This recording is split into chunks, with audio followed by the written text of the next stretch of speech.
What's going on, legend? But welcome back to Beyond the 90. A little bit of a pre-recorded one this time. This is a little bit different. I need to take some time away from the game just to decompress. I had a few things, and I didn't feel it was right to go away after the game. As you can tell, voice not very good, but we'll carry on through. You know how it is. Again, like, subscribe, all that good stuff. But coming into this game, I just want to get some thoughts that I had to take a little bit of time away, reflect on it, listen to a couple of other people. Talk to a couple of people about this as well, and then get my thoughts a little bit later because I think there's a little bit of things I want to mention in particular. So, before even the game, you've seen the game now. You've seen what it was about, and we've obviously seen that we've lost. One thing I wanted to mention, if we just take you back before the game, I thought we'd beat QPR like 3-0, personally. I know they're on a good run of form, and I think I was listening to BBC Radio Leicester. And then the Hoops fan that was on there was mentioning about, look, it's a free hit. And that's what I thought. I thought, do you know what? We've just lost 2 games in a row. Coming into this game, we've just had a good game against Bournemouth. Feelings are great.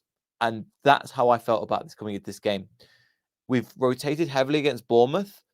And we showed that we can, again, yes, it was 120 minutes, but we can get the goal. We can get the performance. Then I saw the team lineup, which I'll get into now, which is this one. So this is how we started the game. Again, it was a surprise. You've seen this film now as well. That front three is formidable. Daka, Mavididi, Fatal. I know people have their gripes about Daka with missing opportunities, and I'm with you. However, them three on their day, and when they're on song, my God, they're a strong team. Pratt and KDH behind. KDH was rested for the Bournemouth game. You got Hamza because Ricardo was out, and we'll get into the 3 central defenders in a second, who I thought actually didn't say that. Say this already. I've just realised that says Stolarczyk as well. That's just Hermansen. I'm taking it from the Bournemouth game a little bit. Winks and Hamza, we'll mention those a little bit more. So looking at that initial formation, I went, okay, this is a good team. Come on, we can keep a clean sheet against them. We can perform. I missed the first half, but speaking to people, it was kind of a frustrating half. From speaking to others and mentioning about they had one opportunity and they took it. And at the end of the day in football, that is all that matters. What matters is the scoreline that is there. And we'll look at what that means for the table and what that's happened and the blip and what's happening at the moment and how the Premier League is, as the Championship run is now looking. Coming into, again, I managed to catch most of the second half in terms of that. But again, frustrating first half. One opportunity for them. Sound like an Eminem lyric. But they put it away and they come into the game 1-0. It kind of affected Leicester a little bit. I expected them to come out second half in the second half and go, right, it's not working. These, like, for example, Harry Winks was left. Well, Faz was left. Kieran Dewsbury Hall, which I didn't think he had a particularly good game in this one, to be honest with you. Considering he was left at home for the Bournemouth game, that he could stay home and relax, kind of thing. Didn't quite live up to expectations. Daka, I think, was left at home as well against Bournemouth.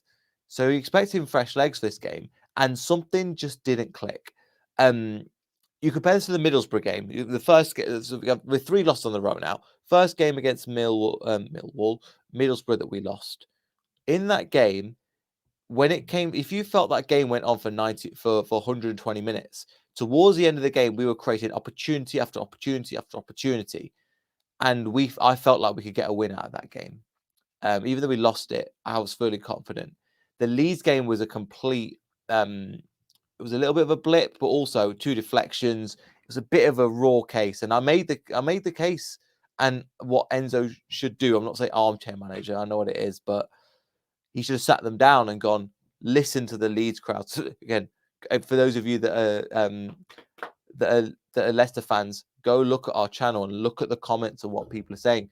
I'd sit there and let them read. I'd sit there, and if the team would just let them read what they were saying, because that should go right. That's the punch in the gut.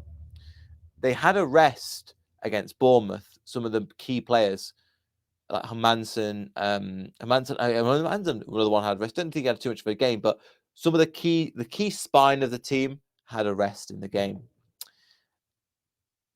So you're thinking, okay, coming into this game feeling confident. Look at the team lineup. Okay, Ricardo's out of it. Hamza Chowdhury's played 120 minutes, but he was really good against Bournemouth, a Premier League opposition. Let's see what he can do against QPR. And something was off in this game. We looked laggy. We looked a bit flat. Passes were misplaced. We dominated possession, but we didn't finish opportunities. And there was loads of little things that we were mentioning that were just, little things need to be right. And credit to QPR as well. I think they played a good system of football. And when they went 2-0 up after that goal, because they had a great strike on our goal, and it shot into the back of the net. Nothing really Hermanta could do about it. First touch of the ball by their striker that came on. Big lad. Lots of physicality in that QPR team. I thought, 2-0, what we're going to do now? I still thought we could get something out of the game, but the more that time went on, the more it just never seemed to come. Unlike the other game, the Middlesbrough game, which I thought we could win if we got into extra time. If this game, like hypothetically, went to 120 minutes, the score would have remained the same. It still would have been QPR 2, Leicester 1. I don't want to get after too many of the players too much, but there was just a bit of a malaise, and this complacency has led to the following. You've probably all seen it by now, but I just want to bring it up just to show you once again. So, Leicester City again, Ipswich. I can't lie. They've come out of absolutely nowhere. 5 wins on the best run, I think, in the whole of the Premier League in the last 5 games. Our rate is actually the same as Bristol City's. Looking at that, 2 wins, 3 losses. The gap has shortened to 3 points, and below that, in the automatic spots, is now 73-70, and then there's the gap to West Brom, Hull, Norwich, Preston, and Coventry, and then afterwards a little bit more there.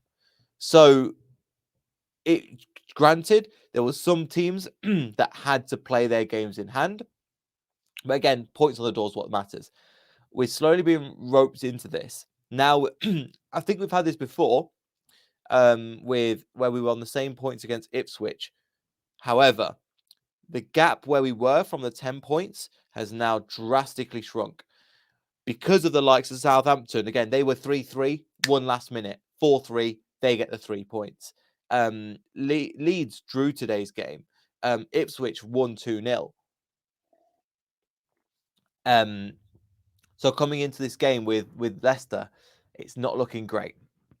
There's certain malaise a little bit in the team, and to be honest, they did a really good job in what was it called, QPR, especially when they went 2-0 up. That right, this is brilliant. Let's shut up shop and let's play 5-4-1. So I've got a little bit of a another analysis thing that I did here. Again, I haven't got the names out, but they just sat in like this. Fullbacks, I thought the guy on the right, I forgot what his name was, should have been booked earlier as well. But they defended for their lives, and they cut the 2 players that held in midfield, like Hayden and somebody else. They cut off those half spaces. So it didn't allow us to get in behind. Normally, we try and get into these positions around here and then play the ball across, try and get Mavididi. It wasn't working. He wasn't quite on it. Fatou, good, but wasn't on it as much today. We know that their levels they can go up to. They weren't at maximum. And because of that, it just never felt like it was going to happen. And part of that is genuinely credit to QPR and how they decided to play. They set up, they know what they need to do. They made that midfield, because the way we play within the half spaces, they go, you're not going to do that. We've 2-0 up. We're just going to shut them off. And if I'm a QPR fan, I'm absolutely over the moon. But from our perspective, cool. If they do that, where's the other option? And the other options in this case were Vardy potentially dropping deep. We just resorted after a while just to go and give it to Fatou and see if he can knock something into the top right-hand corner. Top left-hand corner, from outside the box. And it was a bit frustrating, to be honest. I was a bit annoyed with how we decided to go about things, because the first goal that we scored, so 2-1, you're thinking, right, The crowd was up for it. Look, let's go and get the draw, or even go for the win. Because I was thinking, even at that time, we scored in the what kind of minute would we score in? The 60th minute. Half an hour of the game left and extra time. We've got enough to then go and get a draw out of the game. Didn't kick on. We didn't use that as a motivation. The crowd were up for it. I want to shout out some particular people who I thought were really good. Ben Nelson looks beautiful as a player. There was a really good towards the end of the game, a nice crunching hard championship tackle, and Walt Fast I think was good as well. I think genuinely both of them had really quite good games. And people talk about Cody potentially coming into this game after playing 120 minutes. It's really tough out there because defensively, them two looked brilliant. JJ, on the other hand, I've been a massive fan, and I think I've been a massive fan of JJ Justin. Wasn't his game today. When we were going to press the half spaces, he was joining in with the midfield. So at times it was Hamza, it was Winks, and then it was JJ, all in them, all as a three. And when the ball came to him, the passes weren't quite there. The tackles weren't quite there. I think he was at fault, or him and Nelson were potentially at fault for the first goal. I'm not too sure. I didn't manage to see it. So coming into the way we were playing, James Justin didn't have a good game today. And that's okay. Sometimes just have an off game. But the problem is the way this football works, everything has to work in the correct order. The likes of Yannick Vestergaard missing a little bit. The likes of Ricardo, which again can create something and get into those half spaces or create something out of nothing, like he did against. Oh, it's going to annoy me now. The sexy football that we decided to play. I want to say it was Stoke for the second goal, but I can't remember the team where Ricardo got the goal. Let me know in the comments which one that was, but mine's going blank. He can create that. Unfortunately, Hamza can't do that because it's such a hard position to play, and there isn't really anybody like Ricardo in the squad. Now he's out until the international break, which is quite a loss for us. But when the way this technical style of football works, when there's a little then they set up a little bit and they go, come break us down. We don't really have an option if certain players aren't on it. We need everybody to be 100% on it from if that's be the case and it working well. We tried. We gave it. Was it a huff and a puff? We gave it a go, but it wasn't enough. And my worry is coming into the next part of the season. Teams will look at this and go, "This is the blueprint on how to beat Leicester City. Sit in, absorb the pressure, then hit them on the counter." Just like again, teams did to us for when we went into the Premier League, when we played against Man City. I think we mentioned this before. I don't blame Endo as much. I think we could have done a couple of things towards the end differently. Somebody like a Marco Brighton, as old school as it sounds, get Marco Brighton on, whipping crosses, cannons on the head of it, see if it can work. Yannick Vestergaard, I know he wasn't on for this one, but again, making a run forward. We didn't see the Walt fastest runs forward, but I think defensively in the back three, I think he did really well. His passing out from the back. There was times where there was 2-on-1 and he made a really good opportunity and then they put it wide. I think he did well. But there was something a little bit off today. And it's the table. And I just don't want to be roped into it because if we drop a few more points, look, every team goes through their blip. This is where I go, Endo, I believe in you. Look what we have to do. What do we need to? I believe in you. We've got to get the best out of these people. Because if we go to not that one, or even then, for example, 26% shot possession, 5 shots on target. We can dominate all the possession in the world. We can analyze the stats, but at the end of the day, the main stat that matters is this and the 3 points. And this is again the tactics, and I do enjoy doing the tactics and look at the slight nuances that we did, but it didn't work today. It really didn't. And we just stunk a little bit. And I just don't want them to come. I just don't want it to be like a false sense of security now. We've played good football. We're a good football team, but it's we've potentially come to a sticking point. I believe Enzo will get the best out of these people, these players, and I think there's a lot more development to do.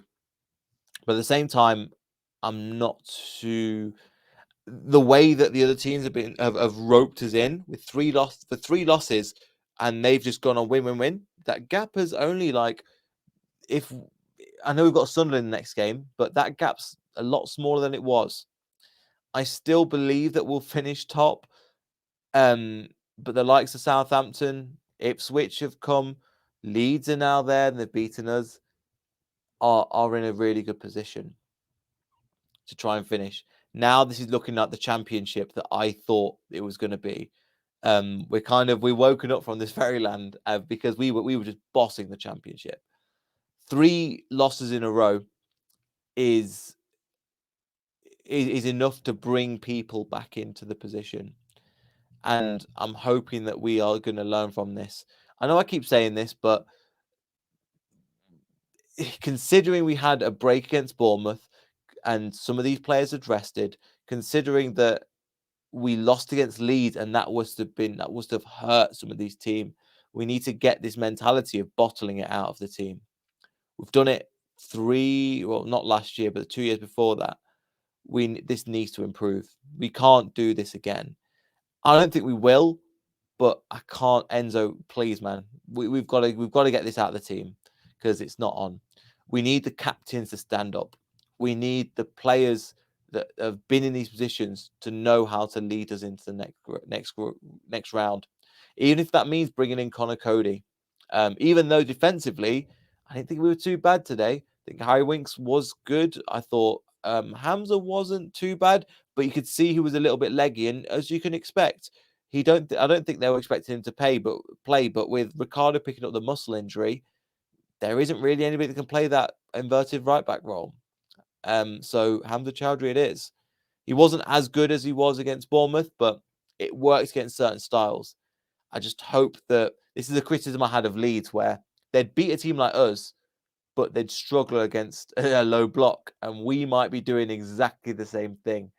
I don't think we will as much, but that's one reason why I don't think Leeds might not get in that position of that second spot because they will lose against bottom half teams. So yeah, there are my little thoughts in terms of the analysis and stuff like that. Hopefully you've enjoyed it. Like and subscribe, all that good stuff. We'll be back for the Tuesday game, and that should be a live recording against Sunderland. I'm going to go rest my voice. Thanks so much, everybody, and I'll see you all in the next video. So goodbye.